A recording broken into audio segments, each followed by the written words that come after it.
ഈ അടുത്ത കാലത്ത് ക്ലിനിക്കിൽ ഒരു പേഷ്യൻ്റ് വന്നിരുന്നു. പുള്ളി ഒരു ടീച്ചറായിരുന്നു. ആ പേഷ്യൻ്റ് വളരെ സങ്കടത്തോടുകൂടിയാണ് വന്ന് പറഞ്ഞത്. കാരണം ആ പേഷ്യൻ്റ് വരാനുള്ളൊരു കാരണം പുള്ളിയുടെ ഒരു ഫ്രണ്ട്, അവരുടെ ഒരു റിലേറ്റീവ് നമ്മുടെ അടുത്ത് വന്ന് അസുഖം മാറിയതുകൊണ്ടാണ് വന്നത്. ഡോക്ടറെ വളരെ സങ്കടത്തോട് പറയാം, ഡോക്ടറെ എനിക്ക് വായ്നാറ്റാണ്. കാരണം അതുകൊണ്ട് ഞാനൊരു ടീച്ചറാണ്, അതുകൊണ്ട് എനിക്ക് സ്റ്റുഡൻസുമായിട്ട് സംസാരിക്കാൻ പറ്റുന്നില്ല.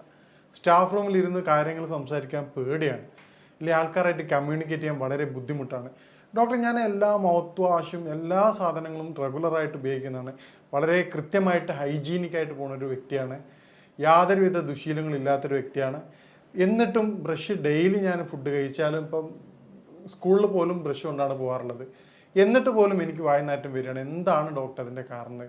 ഞാൻ ആ പുള്ളിയോട് പറഞ്ഞു, ഇതിൻ്റെ വായ്നാറ്റത്തിൻ്റെ യഥാർത്ഥ കാരണം വരുന്നത് കേവലം വായിൽ നിന്നല്ല, അത് വയറുമായിട്ട് ബന്ധപ്പെട്ട ഒരുപാട് കാരണങ്ങളുണ്ട്. അതിൽ ഏറ്റവും പ്രധാനപ്പെട്ടത് വയറുമായി ബന്ധപ്പെട്ടതാണ് അതിൻ്റെ കാരണം.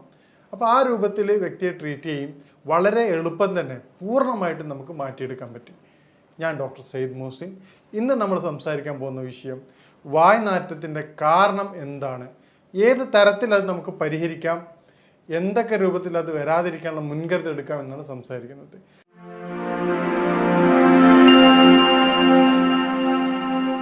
വായ്നാറ്റത്തിൻ്റെ ഏറ്റവും പ്രധാനപ്പെട്ട കാരണം കൃത്യമായ രൂപത്തിലുള്ള ദഹനക്കുറവാണ്. ദഹനക്കുറവ് കാരണം വായ്നാറ്റുള്ള വ്യക്തികളെ നമ്മൾ പരിശോധിക്കുകയാണെങ്കിൽ 90% രോഗികളും അവർ കഫവുമായി ബന്ധപ്പെട്ട രോഗികളായിരിക്കും. അവർക്ക് കഫത്തിൻ്റെ ബുദ്ധിമുട്ട് ഉണ്ടാവാറുണ്ട്. കഫത്തിൻ്റെ വർധനവ് ശരീരത്തിൽ ദഹന പ്രക്രിയ അത് വളരെയധികം വീക്കാക്കും. ഈ രൂപത്തിൽ വീക്കാകുന്നതോടുകൂടി കൃത്യമായ ദഹനമില്ലായ്മയും പിന്നീട് ആ കഫം അവിടെ കിടക്കുന്നുണ്ടാകുന്ന സ്മെല്ലാണ് യഥാർത്ഥത്തിൽ വായ്നാറ്റായിട്ട് പുറത്തു വരുന്നത്. ഇത് നമ്മൾ കേവലം മൗത്ത് വാഷ് ഉപയോഗിക്കുമ്പോൾ ഏറ്റവും പ്രധാനപ്പെട്ട പ്രശ്നം എന്താണ്? നോർമലി മൗത്ത് വാഷിൻ്റെ ഏറ്റവും പ്രധാനപ്പെട്ട ഒരു കണ്ടന്റ് ആൽക്കഹോളാണ്. ഈ ആൽക്കഹോൾ ഉപയോഗിക്കുന്നതുകൊണ്ട് ഈ കണ്ടന്റ് ബേസ് സാധനം നമ്മുടെ നോർമൽ ബാക്ടീരിയയുടെ ബുദ്ധിമുട്ടും മൗത്ത് ഡ്രൈ ആക്കുകയും ചെയ്യും. ഇത് വായ്നാറ്റത്തിനെ വളരെയധികം ത്വരിതപ്പെടുത്തുകയാണ് വേറെ തരത്തിൽ ചെയ്യുക. ടെമ്പററി സൊല്യൂഷൻ എന്നുള്ള അടിസ്ഥാനത്തിൽ ആ ഒരു സമയത്ത് മാത്രം മാറ്റം ഉണ്ടായി. അപ്പോൾ ഈ തരത്തിൽ കൃത്യമായ രൂപത്തിൽ ചെയ്യുന്ന വ്യക്തികൾ ഈ രൂപങ്ങൾ സ്വീകരിക്കുമ്പോൾ അത് ഗുണത്തേക്കാളേറെ ദോഷമാണ് ഉണ്ടാവുക. അപ്പോൾ എന്താണ് അതിൻ്റെ കാരണങ്ങൾ എന്ന് നമുക്ക് പരിശോധിക്കാം. മേൽ പറഞ്ഞതുപോലെ ഈ കഫത്തിൻ്റെ ബുദ്ധിമുട്ട് ഉണ്ടാക്കുന്നതിൻ്റെ കാരണമായിട്ടുള്ള കൃത്യമായ സമയത്തല്ലാതുള്ള കുളികൾ, പിന്നീട് ഈ കഫത്തിൻ്റെ പ്രയാസങ്ങൾ വരുമ്പോൾ ശരീരത്തിൽ ഉദാഹരണത്തിന് ഏറ്റവും പ്രധാനമായിട്ട് കണ്ടുവരുന്ന പ്രശ്നമാണ് അലർജി.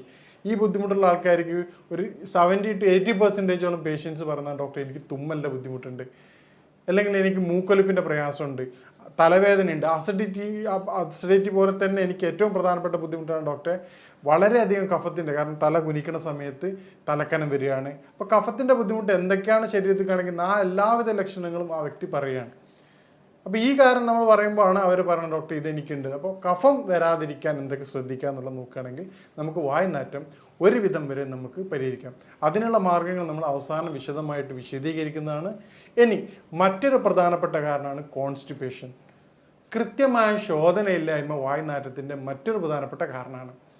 കാരണം ഇന്നത്തെ ലൈഫ് സ്റ്റൈൽ കൊണ്ട്, കൃത്യമായ ഉറക്കക്കുറവില്ലാത്തത് കൊണ്ട്, രാത്രി വളരെ വൈകിട്ട് ഉറങ്ങുകയും രാവിലെ ലേറ്റായിട്ട് എഴുന്നേൽക്കുകയും ചെയ്യുന്നതിലൂടെ ദഹന പ്രക്രിയ വളരെ കുറവാണ്.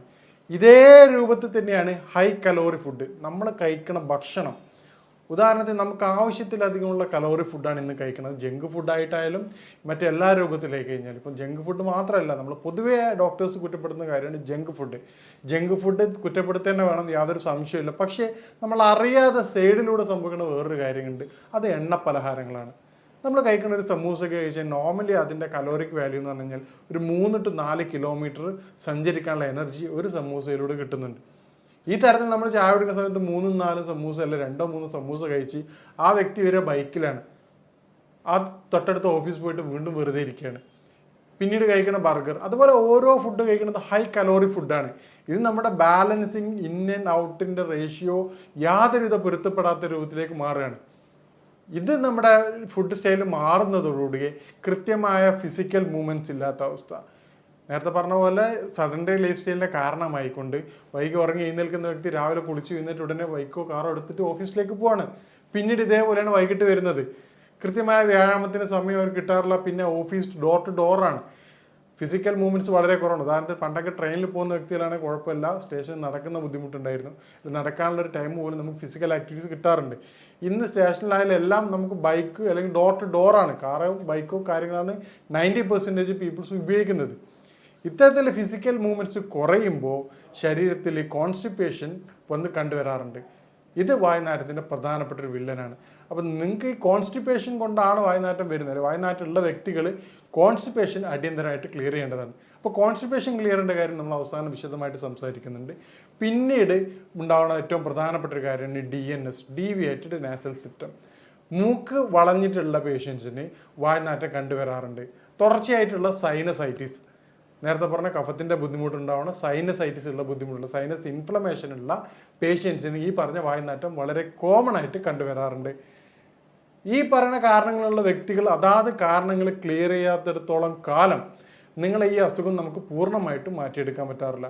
അതുകൊണ്ടാണ് പറഞ്ഞത്, ആ വന്ന പേഷ്യൻസിൻ്റെ തൊട്ട് മുമ്പ് അവർ റെഫർ ചെയ്ത പേഷ്യൻസിൻ്റെ അസുഖം വയറിൻ്റെ ബുദ്ധിമുട്ടായിരുന്നു. പക്ഷേ ഈ പറഞ്ഞ ടീച്ചറുടെ ബുദ്ധിമുട്ട് എന്താണെന്ന് കഫത്തിൻ്റെ ബുദ്ധിമുട്ടായിരുന്നു. അതുകൊണ്ടാണ് ഓരോ വ്യക്തികൾക്കും വ്യത്യസ്ത തരത്തിലാണ് അതിൻ്റെ രോഗകാരണം ഉണ്ടാകുന്നത്. ഈ രോഗകാരണങ്ങൾ മനസ്സിലാക്കാതെ നമ്മൾ ട്രീറ്റ് ചെയ്യുകയാണെങ്കിൽ അത് പൂർണ്ണ അർത്ഥത്തിലുള്ള ട്രീറ്റ്മെൻറ്റ് ആകില്ല. പിന്നീട് വരുന്ന കാര്യമാണ് സ്മോക്കിംഗ്. സ്മോക്കിങ് വായുനാറ്റത്തിൻ്റെ ഒരു പ്രധാനപ്പെട്ട ഘടകമാണ്. കാരണം അത് കൃത്യമായിട്ടുള്ള ഗ്യാസ്ട്രിക് പ്രോബ്ലം ക്രിയേറ്റ് ചെയ്യും, അത് പിന്നീട് ഇൻഡൈജഷനിലേക്ക് മാറുകയും ചെയ്യാറുണ്ട്. പിന്നീട് വരുന്നൊരു കാരണമാണ് സ്നീസിങ്, അലർജി, തുമ്മൽ. തുമ്മൽ നേരത്തെ പറഞ്ഞ പോലെ എന്തുകൊണ്ടാണെന്ന് വായുനാറ്റത്തെ കാരണം എന്ന് പറഞ്ഞാൽ തുമ്മലുള്ള വ്യക്തികൾക്ക് കഫം വർദ്ധിക്കുകയും പിന്നീട് അത് ബോഡിയിൽ ദഹന സംവിധാനം കുറയ്ക്കുകയാണ് ചെയ്യാറുള്ളത്. നേരത്തെ പറഞ്ഞാൽ പിന്നീടുള്ള കുറേ കാര്യങ്ങളാണ് നമ്മുടെ സഡൻഡറി ലൈഫ് സ്റ്റൈൽ മാറ്റുകയാണെങ്കിൽ നമുക്ക് വായുനാറ്റം ഒരു പരിധി വരെ തടയാവുന്നതാണ്. സഡൻഡറി ലൈഫ് സ്റ്റൈൽ ഏറ്റവും പ്രധാനമാണ്, ഫുഡും കൂടെ അതിൻ്റെ ഭാഗമാണ്. കാരണം നമ്മൾ ഹെവി ഫുഡ് കഴിക്കുകയും രാത്രി കാലങ്ങളിൽ നമുക്ക് ഈ പറഞ്ഞതുപോലെ സലാഡ് ഐറ്റംസ് കഴിച്ചിട്ടില്ലെങ്കിൽ അത് പിന്നീട് കോൺസ്റ്റിപ്പേഷൻ കാര്യങ്ങളും മാറാറുണ്ട്. അതും വായുനാറ്റത്തിൻ്റെ പ്രധാനപ്പെട്ട ഒരു കാരണമാണ്. ഇനി വായുനാറ്റം എന്താണെന്നും എന്താണ് അതിൻ്റെ പ്രതിവിധികളെന്നും നമുക്ക് പരിശോധിക്കാം. ഈ കോൺസ്റ്റിപ്പേഷൻ പോലെ തന്നെ കഴിഞ്ഞിട്ടുള്ള പിന്നീടുള്ള പ്രധാനപ്പെട്ട ഒരു അസുഖമാണ്, അത് പൊതുവെ സ്ത്രീകളിലാണ് കണ്ടുവരാറുള്ളത്, വെള്ളപ്പൊക്ക്, വൈറ്റ് ഡിസ്ചാർജ്. ഈ വൈറ്റ് ഡിസ്ചാർജ് ഉള്ള വ്യക്തികൾക്ക് പ്രധാനമായിട്ടും ശരീരത്തിന് ചൂട് കൂടുതലായിട്ട് അനുഭവപ്പെടാറുണ്ട്. ഈ ചൂട് അനുഭവപ്പെടുമ്പോൾ അത് ശരീരത്തിൻ്റെ ദഹന പ്രക്രിയ വളരെയധികം വീക്കാക്കാറുണ്ട്. ഇതാണ് ഇൻഡൈജഷനായിട്ട് മാറുകയും പിന്നീട് വായുനാറ്റം. ചില പേഷ്യൻസ് പറയാറുണ്ട്, ഡോക്ടറെ സങ്കടത്തോടുകൂടെ പറയാം, ഡോക്ടറെ എൻ്റെ മകളും പിന്നെ ഭർത്താവൊന്നും എന്നോട് ഈ പ്രശ്നം പറഞ്ഞിട്ടുണ്ടായിരുന്നില്ല, എൻ്റെ കൂടെ ജോലി ചെയ്യുന്നവരാണ് ഈ പ്രയാസം പറഞ്ഞത്. അപ്പോൾ എനിക്ക് പറയാനുള്ളത്, നിങ്ങളെ വീട്ടിലുള്ള ആൾക്കാർ പറഞ്ഞ് സപ്പോർട്ട് ചെയ്യേണ്ടതാണ്. കാരണം പുറത്തുനിന്നുള്ളൊരു വ്യക്തിയെ പറഞ്ഞ് അറിയിക്കുമ്പോൾ അവർക്ക് വളരെയധികം പ്രയാസം ഉണ്ടാവാറുണ്ട്. മേൽപ്പറഞ്ഞ കാരണങ്ങൾ നമ്മൾ പരിശോധിക്കുകയാണെങ്കിൽ നമുക്ക് വായുനാറ്റം എന്നുള്ള കാര്യം നമുക്ക് പൂർണ്ണമായിട്ടും മാറ്റിയെടുക്കാവുന്നതാണ്. ഇനി എങ്ങനെ നമുക്ക് വായുനാറ്റങ്ങൾ നേരിടാം എന്നുള്ളതാണ്. വായുനാറ്റത്തിൻ്റെ ഏറ്റവും പ്രതിവിധിയായിട്ട് പറഞ്ഞത് കാരണങ്ങൾ അറിഞ്ഞു. ഉദാഹരണത്തിന് ഇപ്പം വ്യത്യസ്തമായ രൂപത്തിലാണ് അതിൻ്റെ എഫക്റ്റ് ചെയ്യണത്. നേരത്തെ പറഞ്ഞ ഏറ്റവും പ്രധാനമായിട്ട് കാരണം കഫത്തിൻ്റെ ബുദ്ധിമുട്ടാണ്. ശരീരത്തിൽ കഫത്തിൻ്റെ പ്രയാസമുള്ള വ്യക്തികൾ, ഓരോ വ്യക്തികൾക്കും നേരത്തെ പറഞ്ഞ കാരണം കൃത്യമായിട്ട് നിങ്ങൾ ഐഡൻറ്റിഫൈ ചെയ്യേണ്ടതാണ്. എന്നാൽ മാത്രമേ ഇത് നമുക്ക് പൂർണ്ണമായിട്ട് പരിഹാരം ലഭിക്കുകയുള്ളൂ. അപ്പോൾ കഫത്തിൻ്റെ ബുദ്ധിമുട്ടുള്ള പേഷ്യൻ്റ് ആണെങ്കിൽ അവർ കൃത്യമായിട്ട് ചെയ്യേണ്ടത് രാവിലെ വെറും വയറ്റിൽ 1/2 ടീസ്പൂൺ തേനിനകത്ത് ഒരു 1 ഗ്രാം ചുക്ക് നിർബന്ധമായിട്ട് കഴിക്കേണ്ടതാണ്. അതുപോലെ തന്നെ പിന്നെ നമ്മുടെ കുളിയുടെ സമയം കൃത്യമായിട്ട് പരിശോധിക്കേണ്ടതാണ്. 11 മണിക്ക് ശേഷം തല കുളിക്കാതിരിക്കാൻ പ്രത്യേകം ശ്രദ്ധിക്കണം. ഈ 2 കാര്യങ്ങൾ ചെയ്യുന്നതിലൂടെ കഫത്തിൻ്റെ ബുദ്ധിമുട്ടുള്ള വ്യക്തികളുടെ പ്രയാസങ്ങൾ നമുക്ക് ഒരു പരിധി വരെ തടയാൻ സഹായിക്കാറുണ്ട്. ഇതുപോലെ തന്നെ അവർ ഉപയോഗിക്കുന്ന വെളിച്ചെണ്ണ, ഏത് ഹെയർ ഓയിൽ ഉപയോഗിക്കുകയാണെങ്കിലും അതിൽ 1-2 വെളിച്ചെണ്ണയിൽ 1-2 കുരുമുളക് കൂടി ഇട്ടതിന് ശേഷം ഉപയോഗിക്കുകയാണെങ്കിൽ അത് കഫത്തിൻ്റെ ഇറക്കം വളരെ ഫലപ്രദമായിട്ട് തടയാൻ സഹായിക്കുന്നതായിട്ട് കണ്ടുവരാറുണ്ട്. പിന്നീട് നമ്മൾ കോൺസ്റ്റിപ്പേഷനുള്ള പേഷ്യൻസിനാണെങ്കിൽ രാത്രി നിർബന്ധമായിട്ടും നിങ്ങൾ സലാഡ് ഉപയോഗിക്കേണ്ടതാണ്. അതുപോലെ തന്നെ നിങ്ങൾ സലാഡിൻ്റെ ഒപ്പം തന്നെ കക്കരി, പപ്പായ എന്നീ ഫ്രൂട്ട്സുകൾ ഉപയോഗിക്കുക. ഒരു വ്യക്തിക്ക് എന്ത് ഭക്ഷണം കഴിച്ചാലാണോ ദഹനത്തിന് സഹായിക്കുന്നത് ആ ഭക്ഷണ സാധനങ്ങൾ നിർബന്ധമായി ഉൾപ്പെടുത്തേണ്ടതാണ്. എല്ലാ വ്യക്തികളും നിർബന്ധമായിട്ടും 1/2 മണിക്കൂറെങ്കിലും ഫിസിക്കൽ മൂവ്മെൻറ്റ്സ് നിർബന്ധമായിട്ട് ചെയ്യേണ്ടതാണ്. കാരണം ഫിസിക്കൽ മൂവ്മെൻറ്റ് ശരീരത്തിൻ്റെ വളരെയധികം അത്യാവശ്യമായിട്ടുള്ള ഘടകമാണ്. ഇന്നത്തെ എല്ലാ ലൈഫ് സ്റ്റൈൽ ഡിസോർഡേഴ്സിൻ്റെയും അടിസ്ഥാന കാരണം ഫിസിക്കൽ മൂവ്മെൻറ്റ്സിൻ്റെ കുറവാണ്.